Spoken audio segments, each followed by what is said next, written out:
In this video, I will show you how to fix network is unstable. Please try again in Infinity Nikki. So make sure to watch the video until the very end. So first thing you need to do is have a strong network connection. If your network connection is not good, that you will be facing issues. So the first thing is make sure that you have a strong network connection. And try again once you have a good internet connection still facing the issues. The next thing is switch to your network connection. For example, if you are currently connected to the Wi-Fi, switch to mobile data, or if you are connected to the mobile data, then switch to Wi-Fi.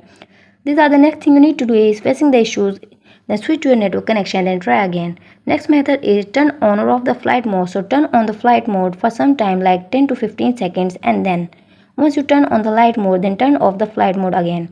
Then connect with your internet connection and start the game. But if you are still facing the issue, then find the game icon on your device. Go to the app info here.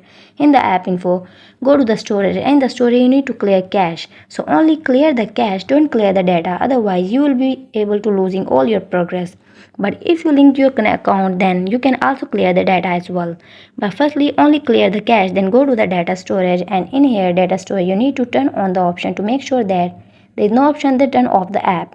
So turn on all the option, and once you turn it on, go back and start your game again. Check it whether the issue is fixed or not. There are some of the best solution to fix the issue.